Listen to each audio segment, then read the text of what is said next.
أعوذ بالله من الشيطان الرجيم. بسم الله الرحمن الرحيم. الحمد لله والصلاة والسلام على رسول الله وعلى آله وصحبه ومن تبعه وله سلم تسليما كثيرا. This is just a Q&A inshallah session. Please, ask any question regarding to prayer, to khushu' and salah, inner dimension of salah, Ramadan fasting. Inshallah, we're going to have a fatwa night also this Friday. But for this class, every Wednesday is a fatwa night for you. So go ahead, inshallah. Who wants to start? Well, Sister Mariam, did you collect any questions? I sent out a questionnaire, but I didn't get much of a response. So if the sisters have any questions, we can start asking. All right. So if anybody have a question, please go ahead, inshallah. Assalamu alaikum, Sheikh. Salam. So sometimes in the Taraweeh, because they're reading so much Quran, there comes like a point where we have to do sajda for tilawa. Yeah. Yes. Okay. Now sometimes what happens is like my eyes are closed, so I don't realize it's the sajda for tilawa. And I think it's an Imam says Allahu Akbar, I go into ruku. But then I realize, no, this was the sajda tilawa. So what can we do in that situation? Then you go to sajda. From the ruku', you go to sajda because now you realize that everybody else is making sajda, right? Yeah. So you just continue with the sajda. The mistake of the ma'moom, the mistake of the follower of the imam is not, because you are bound to follow the imam, right? So Yes. if you go back to where you were and stand and do all of that, you're gonna miss the sequence of the salah.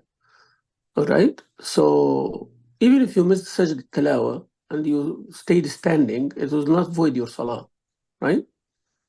If in that mistake, so but you are doing ruku' now as a mistake, right? Yes. And then you found out that you're in sajda, so go straight to sajda, continue to the sajda, and your salah is correct, inshallah. Okay. What if I actually stood up from ruku? Like I did What do you ruku, mean? up from ruku, and then I realized, oh no, this was the sajda. Then you stood up?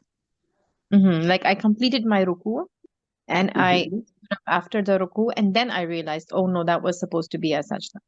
But what happened after that? The imam stood up, right? Yes. So when you instead of waiting for Sami Allah liman hamida, you found that the imam saying Allahu Akbar. Yes. To Yes. stand up. Yes. Then you stand up and continue with him. No need to do sajda. No. Okay. Because sajda is over now. Okay. Jazakallah khair. Where is it?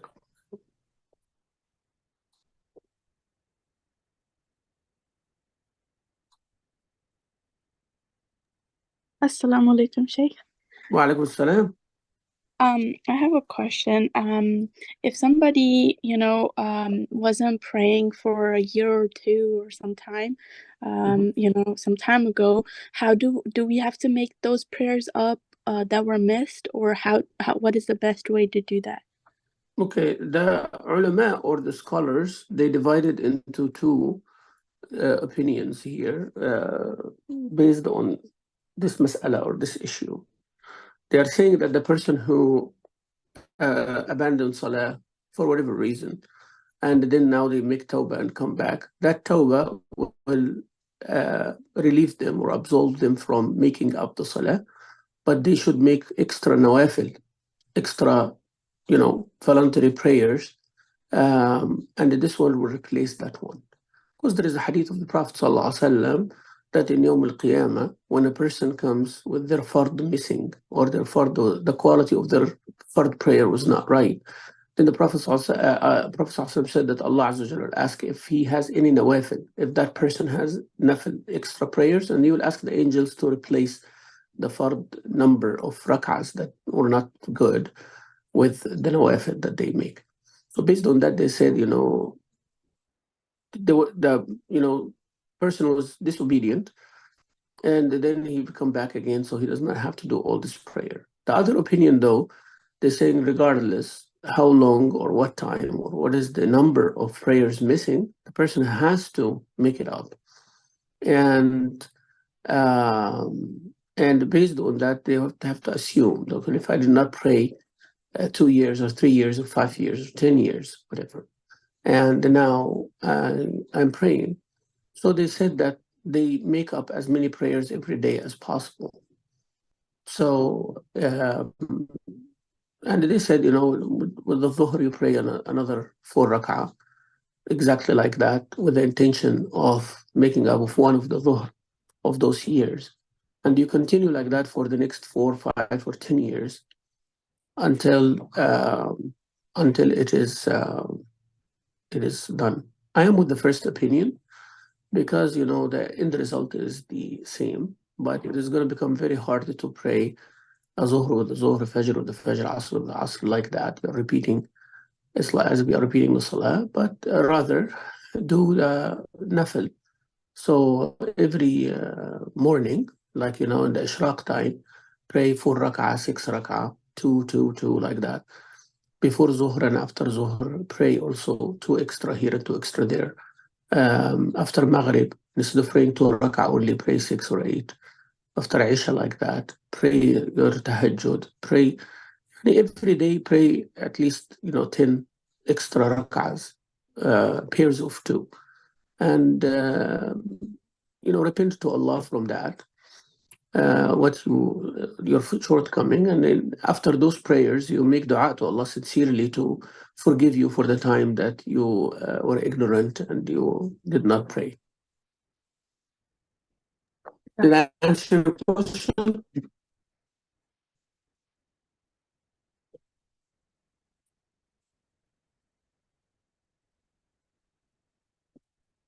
Can't hear you. Did I answer the question? Yes, you did. Thank you so much. Jazakallah. Okay, sure. Sorry,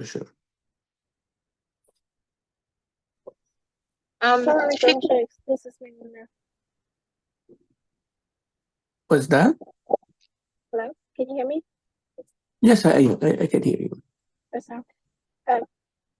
How do you get out of what's the proper way to get out of Salat, like in the middle of Salat and you break your wudu and you need to step out? What's the proper way to do that? You just exit.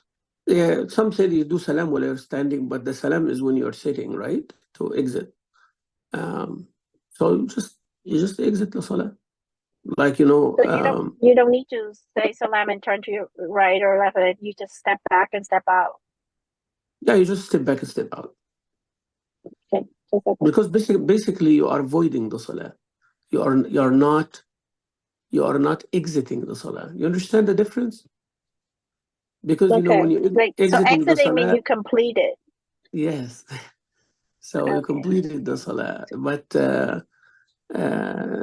no. Like, for example, I just give you a practical example. If I am praying Zuhr, let's say I'm praying Zuhr at home, right? Shouldn't be, but I always come to the masjid. But anyways, I'm praying a fard prayer at home for whatever reason. And then I found that this is the beginning of the time. I still have long time, and there's something urgent came. I can change the niyyah to make this fard become nafil, and I make salam after 2 rak'ah only. You understand? So now I exited the prayer because I changed the niyyah. So instead of 4 rak'ah, still I can pray 2 rak'ah and it counts as a salah. But after the first rak'ah or after the ruku', when I stood up, an urgent thing came, I just walk away because I'm voiding. This is not a time for salam. Yani. I'm not exiting the salah, I'm voiding the salah. Because, I have to come back and repeat whatever I prayed. I cannot say that I prayed 2 rak'ah and I'm going to continue, Okay. So, yeah.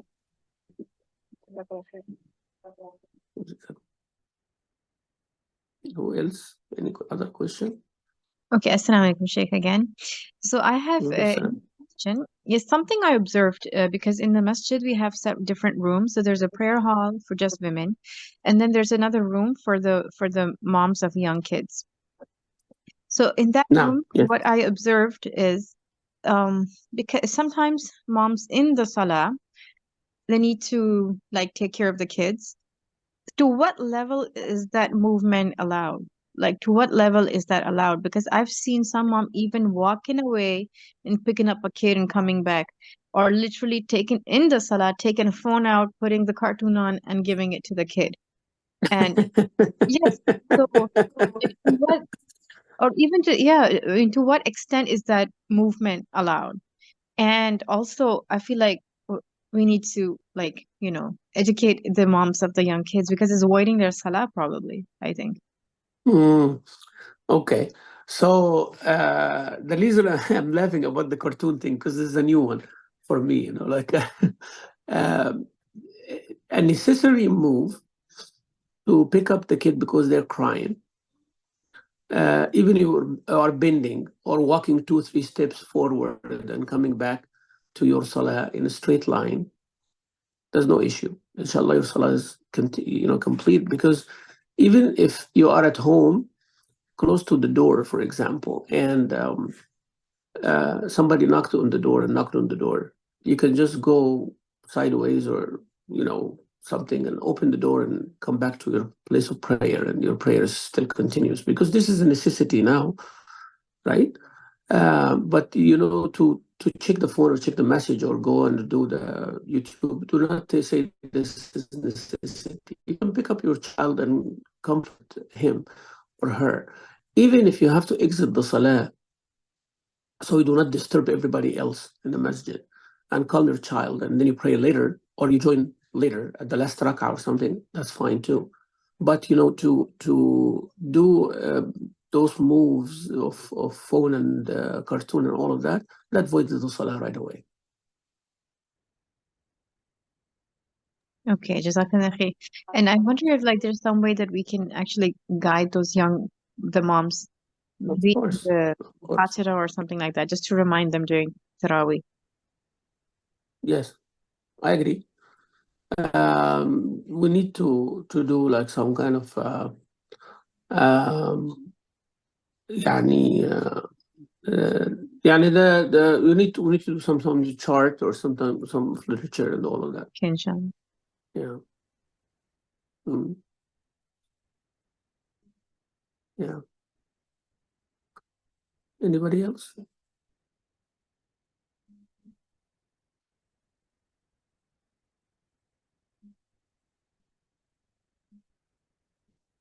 Yeah.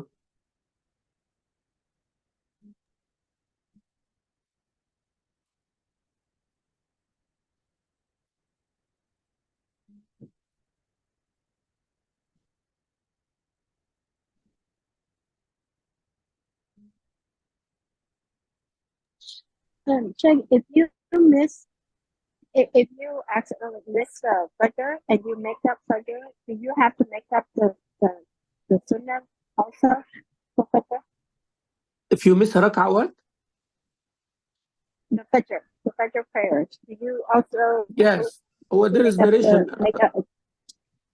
I get it. So the 2 rak'ah sunnah before Fajr is sunnah mu'akkada, right? Sunnah mu'akkada, like witr is sunnah mu'akkada, means it is an emphasized sunnah of the Prophet sallallahu alaihi wasallam. He kept doing it in his travel and in his residence while he's sick, while he's healthy. That's sunnah mu'akkada, means it's very, very important. Yet you are not sinful if you don't do it. Okay, and it means you are not punished if you don't do it, but you are abandoning a great sunnah of Rasulullah sallallahu alaihi wasallam. So that's to establish a rule here. According to some of the scholars, like Imam Abu Hanifa and his school, they said that this is a wajib. Like wajib, you could not intentionally abandon, because if you intentionally abandon, you become sinful. Okay, so he has Salat al-Eid is a wajib, Salat al-Jum'ah is a wajib, Salat al-2 rak'ah before Fajr is a wajib, عنده الوتر is wajib, sujood of tilawa in the salah is wajib. يعني if you don't do it, your salah is void. So that's madhab of Imam Abu Hanifa. يعني. But when I'm talking to you, I talk to you about the general, right? So this is also something that we understand. Now, if you miss Salat al-Fajr on time, and the sun rose already, sun has risen, what do? You do qada of the 2 rak'ah Fajr only, or do qada of Sunnah Mu'akkada as well? The Sunnah says is to do qada of Sunnah Mu'akkada as well. يعني whenever you make a qada of the salah, you make qada of its sunnah as well. Whether it is Fajr, Zuhr, or Maghrib, or Isha, you know. If you miss a prayer, you make the exact way that you would have done it. But the qada of the fard is the fard, and the qada of the sunnah is a sunnah. I hope you understand, you know. The qada of fard is fard, and the qada of sunnah is sunnah. Yani it does not become a fard on you to qada of sunnah. Yani you don't do that. So whatever fard you make qada of it is fard. Whatever sunnah you make qada of it is a sunnah. But there is a hadith of Rasulullah that happened to him with his companions, that they missed the salah until the sun rose because they were tired, and they overslept. So when they wake up, Rasulullah ordered Bilal to make adhan, even though the sun was there, make adhan. And then, you know, after doing the wudu and all of that, they pray 2 rak'ah, sunnah al-mu'akkada, yani that 2 rak'ah before Fajr, and then he led the Sahaba in Salat al-Fajr. So it is better to, yes, to make qada for them. Thank you. Yeah.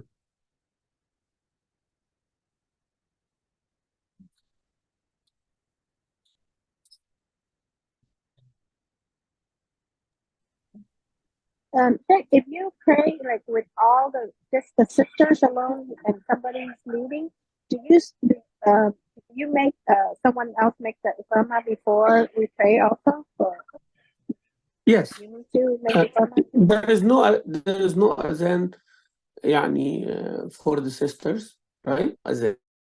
But one sister can make the iqamah. If the sisters are alone, you make the iqamah, and one sister leads, but in the same line. She does not step forward. She does not step forward. So if 2 sisters only, one make the iqamah and one leads, or the person who make iqamah can lead, it's not a big issue. يعني a person can, the sister can make iqamah and lead, or one sister make iqamah and one lead. That's okay, either way. But if there are 2 sisters, they pray beside each other. If there are 3 sisters, they also pray beside each other, but the one leading has to be in the middle. Okay, thank you. Yeah, and this is one issue here, that people have the habit of one leading and one following, that they have one step behind them, right? But that's not the sunnah. The sunnah is to stay on the same line. Even men, you know, if I'm praying with another man, we have to be both beside each other, shoulder to shoulder.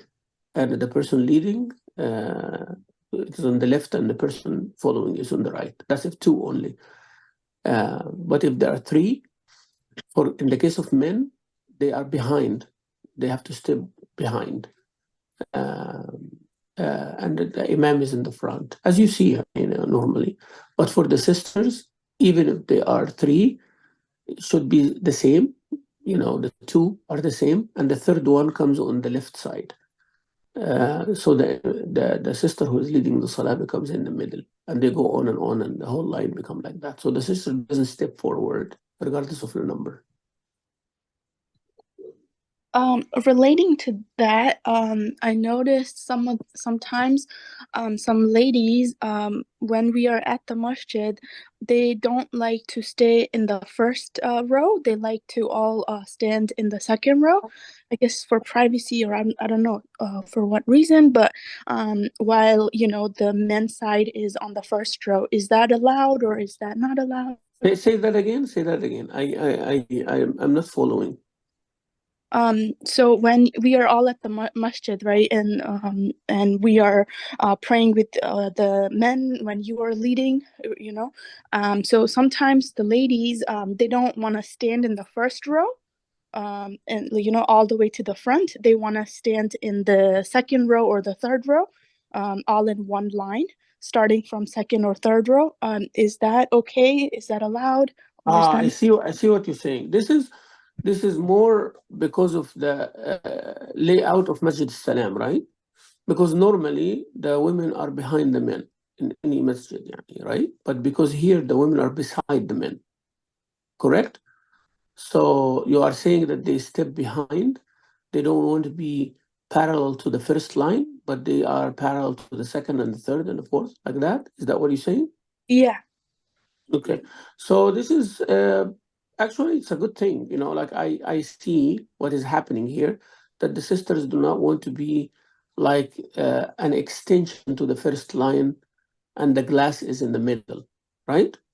So they kind of step behind a little bit, which is a good thing. It's okay. It's allowed. I actually like that. I didn't think about it before, but the sisters' lines should not be an extension of the men's lines. They supposed to act as if this is a completely separate musalla. You do not see where is the first line and sister become her shoulder to the shoulder of the man and the glass is in between. That should not be the case here. But you raised a good point. I remember at one time when we raised that point, somebody, not sure if it is an authentic hadith or where it is said that the best row for the men is the front row and the best row for the women is the last row. Yeah, that's a correct hadith, authentic hadith. That but it is not, it is saying about the best preference, right? Because there will be some men in the last row. They don't have an option, right? There is a huge jama'ah. They all came at the same time in the masjid. They cannot all fit in the first row, right? So they will all be in the last row. And the women came early. How are they going to be in the last row if they there are only one line? So the one line is not first or last. What I'm trying to say here is, if you have an option to be in the first row of men, great. If you have the option to be in the last row of women, great. That's the meaning of the hadith. Why? Because the closer to the men or the closer to the women, there is more fitna. And the last line of men, they are close to the women. That we're talking about a regular masjid with no partition. Okay? A regular masjid with no partition. That hadith applies.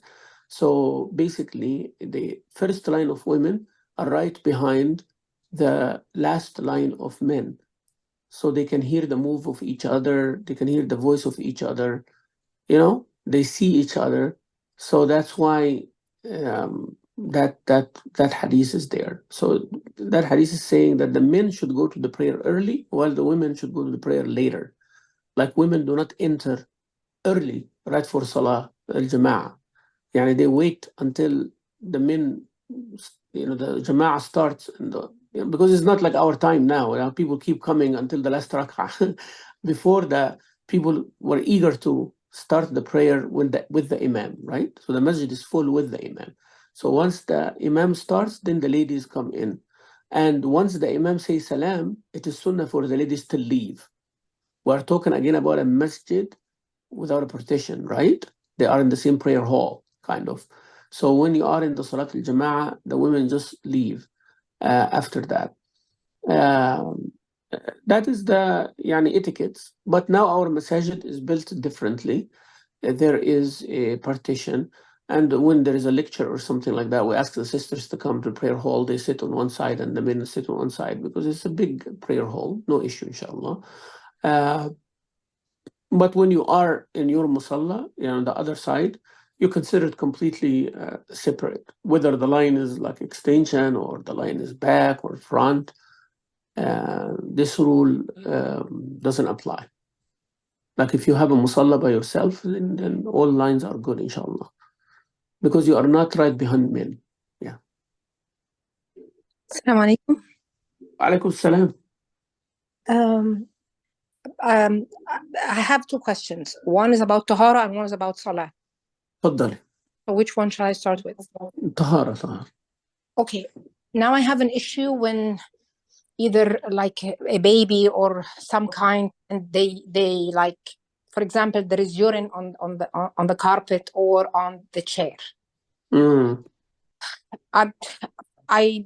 I don't know what to do. I try like to use some kind of detergent to rub it off because it's urine. I can see it. I can smell it. And then sometimes... You're talking about in general or in the masjid? No, I'm talking about home. Home, in okay. general.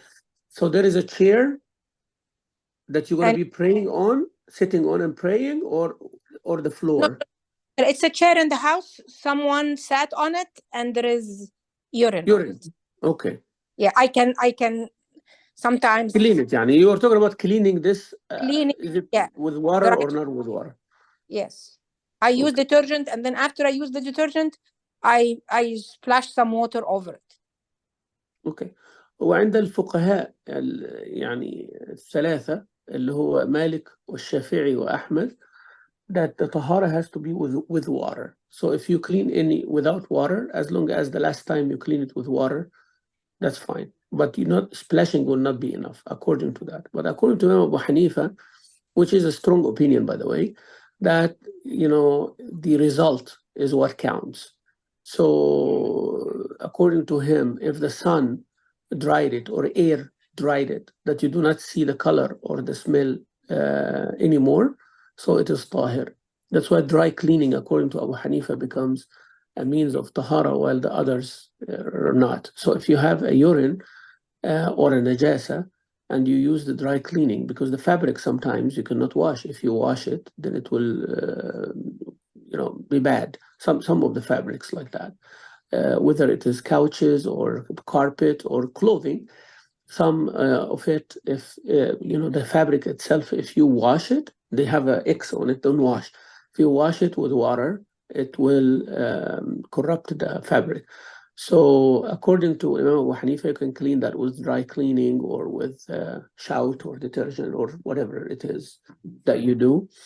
But according to the other imams, you have to clean it with water. So whatever to remove, it is okay, but you have to put some water on it at the end.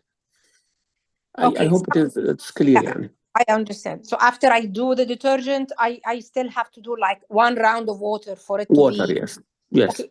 The issue is that sometimes it's just like I have an issue with an elderly person, and I try to do my best, but I smell it. So how you what you mean? Like, even after the detergent and after all of that, Yes, still there? sometimes when I go in the room or I come and I clean a certain part 3, 4, 5 times and they dry, and I'm still smelling it. Is it the whole vicinity of the room now, or is it my nose? Is it what فاتقوا الله ما استطعتم. يعني ايه؟ You do your best and don't let the doubt. يعني القاعدة بتقول ايه؟ اليقين لا يزول بالشك.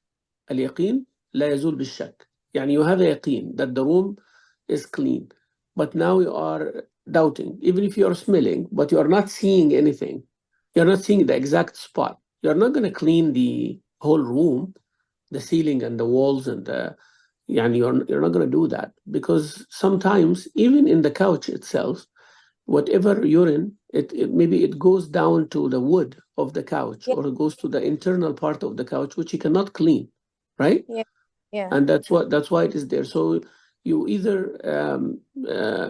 you clean the part that it is in the front, and, you know, spray some Febreze or whatever of those things that, you know, they also will be absorbed in the fabric. You know what I mean? So like, Yes. you know, there are some sprays for that. Yeah. Like Fabric. people who have pets or have elderly people, there are things for like that, like fabric air freshener. But there are certain types that it is deep cleaning, like it will be absorbed inside of the thing, like the urine or the odor was absorbed. That thing will be absorbed, and that's the treatment. So the whole idea is إزالة عين النجاسة. يعني it is to remove the actual physical aspect of najasa. But you're not, you know, if I'm praying in a place and I'm smelling urine, it does not mean my prayer is void and I have to clean that whole place. I do not see urine means I don't see urine. End of story, right? Mm-hmm. Yeah. Okay. Wallahu a'lam. Wallahu a'lam. Okay. The second question. Now, it's a sunnah part. It's from the sunnah. Okay. I know what I do, and it's a sunnah after Fajr and after Maghrib to say لا إله إلا الله وحده لا شريك له له الملك وله الحمد وهو على كل شيء قدير 10 times. صحيح. before you move, like better when you are still sitting in your spot, right? Yes. Yes.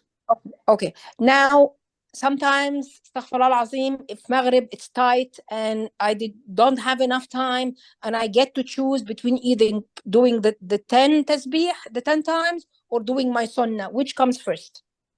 لا do السنة. Although the other one, it has a very, like, you are freeing, I don't know, 6 slaves, and you 10 you go. I get it. I understand. I understand. سنة الصلاة مقدمة على الأذكار مهما Okay. كان عظم أجرها يعني. لأن يعني سنة of صلاة precedes the أذكار regardless of how يعني there is nothing that comes to صلاة. Okay? يعني to pray 2 ركعة there is nothing amounts to that because you are speaking to Allah directly. You are saying اهدنا الصراط المستقيم والرحمن الرحيم. We explain all of that, right? والركوع والسجود, all of that, you cannot, nothing can amount to that, right? You have Quran in it, you have dhikr in it, you have tasbih on it, you have salah of the Prophet on it.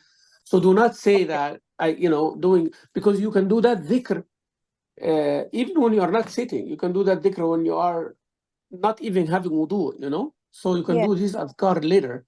But the salah is a salah, 2 rak'ah salah is better than anything in the world. Because otherwise there is dhikr. Rasul sallallahu alaihi wasallam said, Subhanallah, alhamdulillah, tamla'ani ma bayna as-sama'i wal ard. Right? Yeah. It fills between heavens and earth. يلا يعني more than slaves or more than all of that. يعني تملأ الميزان. يعني سبحان الله الحمد لله يعني تملأ يعني إيه تملأ الميزان وسبحان الله الحمد لله تملأان ما بين السماء والأرض. Right? Yeah. فيعني those rewards are encouragement to do as much as you can. But nothing comes close to Salah. Salah is Salah يعني. You stand in front of Allah وفيها التسبيح والتحميد والركوع والسجود والذكر وكده. There is no dhikr comes to that level even if it is a nafil salah يعني. Okay. Now I'm entering my salah late, and Imam is in his, like, he passed the ruku'. So I'm repeating this rak'ah anyway. صحيح. I forgot to say, I went in, I forgot to say Allahu Akbar, the takbir. Takbir. And I like, he is already in sujood. So I'm supposed to do Allahu Akbar to enter the salah, and then I'm supposed to say Allahu Akbar to come down for sujood to follow him. Right. I did one only. So that I forgot. لا دخول الصلاة لابد يعني تحريمها التكبير. يعني you have to have the intention that this is تكبيرة الإحرام. You cannot just say Allahu Akbar and you are in the sujood and your salah counts يعني. Yes, I understand. I forgot one. So that nullifies this prayer? Yes. There is no, يعني forgetting a rukn is different from forgetting a wajib. So يعني this rukn, forgetting a rukn voids the rak'ah that has that rukn. And that is the first rukn. يعني you are forgetting the first rukn. That means you did not enter salah. Oh, wow. Yeah, like if you forget the ruku' in one rak'ah, that rak'ah has to be repeated, all of it. الركن يعني لا تكمل الركعة إلا به. يعني ما لا يكمل الواجب إلا به الركن. Yes. أما الواجب يعني you forgot the tashahhud and you stood, you don't have to repeat the tashahhud. You went to ركعة سهو, to sajda سهو يعني, right? And if you abandon the wajib intentionally, salah is voided. But if you forget the wajib, you make it up by sujood al-sahw. Now, if you forget a rukn, nothing makes it up except repeating that rukn. Yeah. So you and takbirat al-ihram is a main rukn. So you have to repeat it. How are you going to repeat it? Means this salah doesn't count. You have to go from the beginning. Okay, now I don't remember which salah was Zuhr. It was either Asr or Maghrib.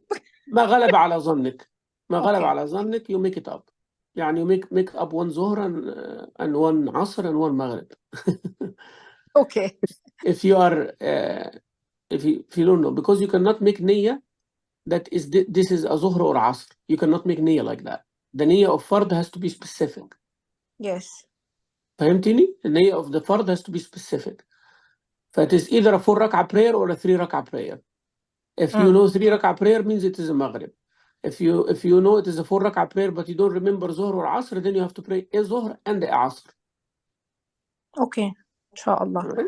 So هذا أفضل شيء يعني. Inshallah. I'm sorry, I have one more question, but if the sisters want to interrupt, I'm sorry. I have so many questions about it. No, ask question. We still have time, but we have some in the chat. So Sister Maryam, you can go ahead and we can come back to Sister Iman. Sister Maryam. I have a question about this answer that was just given to Sister Iman. Can I ask that question? Sure. Okay, because you said that she said that she needed to do 2 times takbir. One is to enter Salah, and then the second one was to go into sajda, right? But what if she did 1 takbir with intention of entering Salah, and then she went into sajda because the Imam was in sajda without saying takbir? That's all right. That's all right. So it just depends on the intention, actually.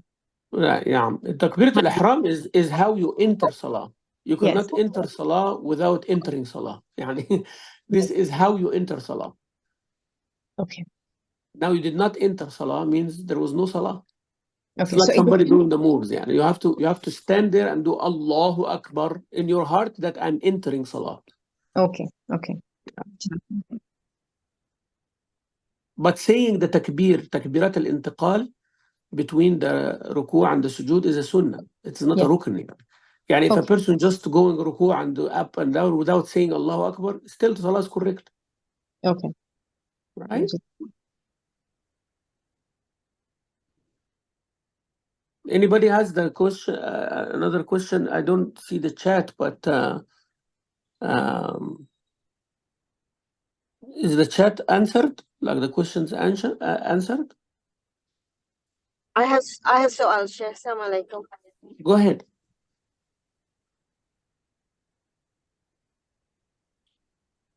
Go ahead. Unmute yourself and go ahead. I have some question. Sure. About Salah in the Haram. If we pray inside the masjid in the hotel with Jama'ah, is the reward the same as the one in the Haram? And another question is, if we pray in the hotel inside the Haram by ourselves, is there same reward also? Okay, that's a very good question, by the way. Now, this question is based on what are the boundaries of Haram. Okay, this question is based on another mas'ala, another issue, which is what are the boundaries of Haram?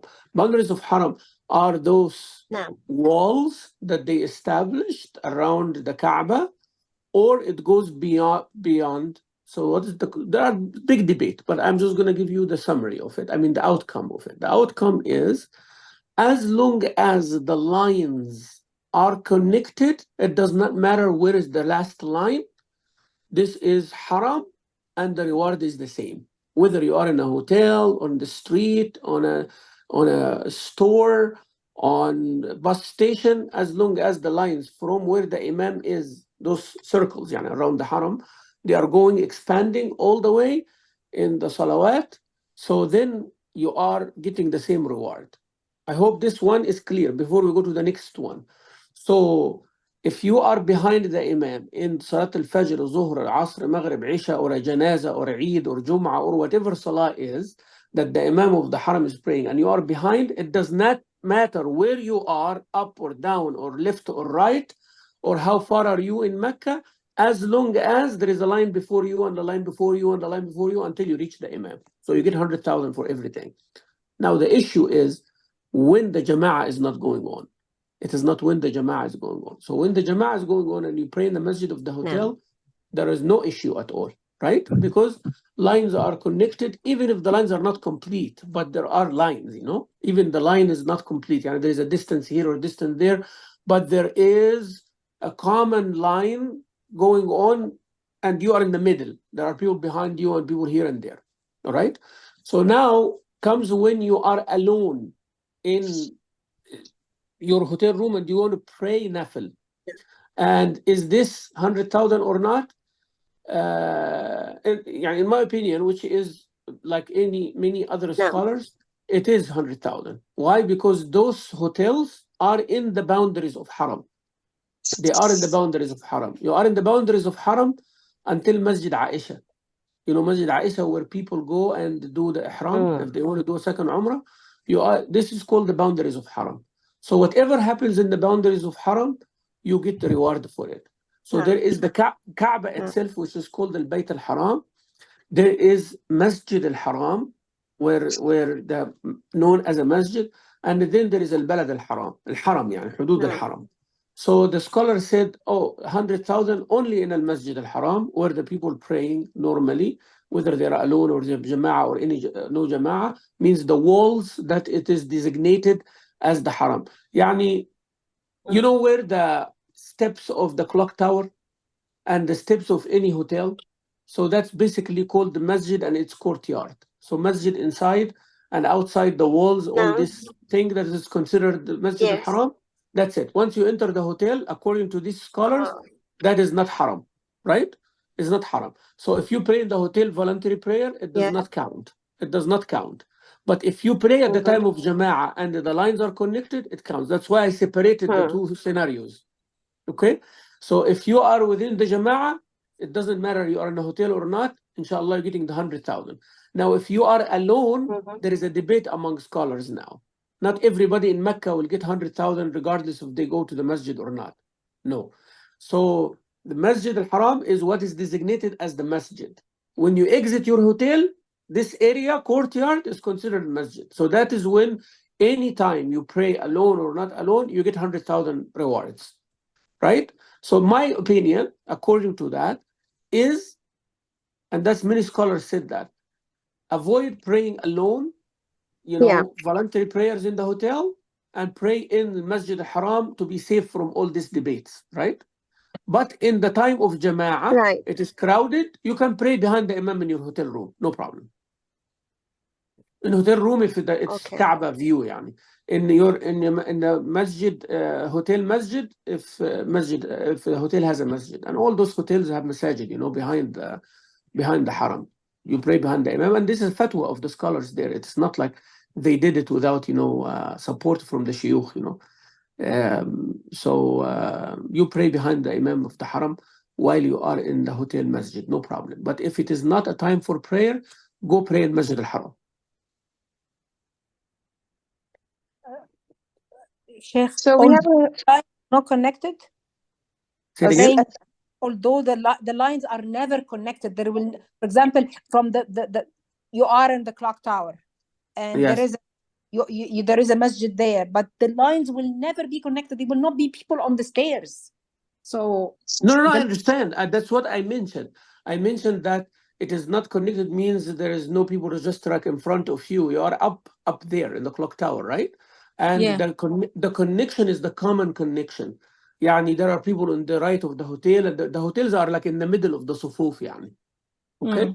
The hotels there are people in the street, you don't see them, right? On the right, on the left, there is some construction here is empty, some place they make the logistics, there is no lines in it.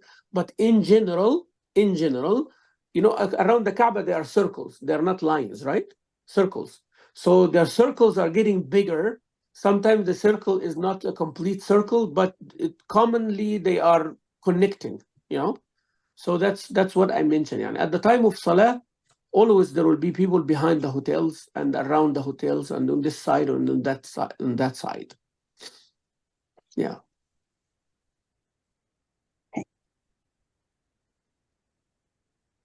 So we have a question from one of the sisters about children or toddlers coming in front of our prayers, and there's no barrier between us.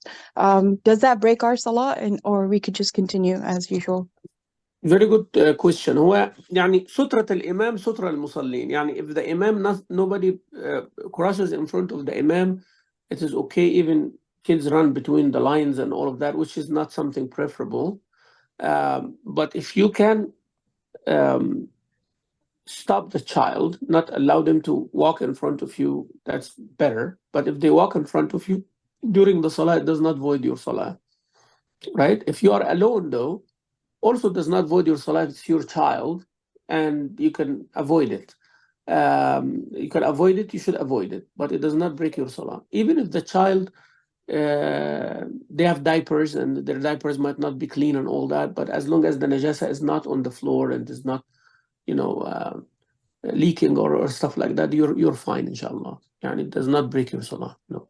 So if the child is like, for example, if the child came to the front row and fell asleep, is it okay for the imam to continue praying? Yes, sleep, you mean they went to sleep? Yeah, the child went to sleep. Right, no problem. If somebody, even adult, is sleeping and you are praying and they're between you and the Qibla, there is no issue. There's a hadith of the Prophet ﷺ that he used to pray tahajjud, and Aisha radiallahu anha was like horizontal in his Qibla, not like that, but she was facing him. So she extending her legs in front of the Prophet ﷺ while he's praying. So when he makes sajda, he pokes her with his finger in her feet. So she folds her feet, She retracts her feet. And then when he stands up, she extends them again. Because the room was small, It's not like she's disrespecting or anything. The room was small. So she is lying down and she is extending her feet. So when the Prophet ﷺ comes for sujood, he touches her feet, so she retracts them. Because the Prophet used to make long sajda and long qiyam, right? Long sajda, he's making sajda and he stays in his sajda 10-15 minutes. And then, when he goes up, he stays there for 1 hour. So she extends her leg to be comfortable, right? And then when he comes down, he reminds her again and she retracts her feet. So if somebody in your qibla, no issue, inshallah.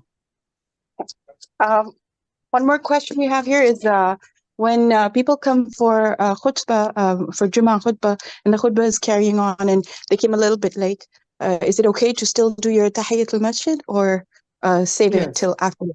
As long as you know that there is time for the imam, he's not starting the salah while you are doing tahiyatul masjid. If you know that he is doing like the dua, then you should sit, right? Because the iqamah is going to happen when you are in the ruku' of the first rak'ah or something like that. Then you have to get out of your salah to join the Jum'ah, right? Because that's not right to pray while the Jum'ah starts, because you're going to miss. But if you know that there is still time, 3-4 minutes, and you pray Tahiyat al-Masjid, of course.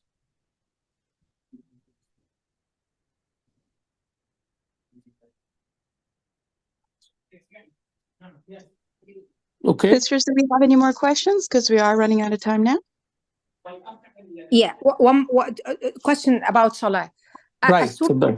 Assuming because I heard, I'm not sure if I miss witr and then witr is 1 or any odd number, then if I make it up after Fajr, it has to be an even number. Is that right? Right, it's true.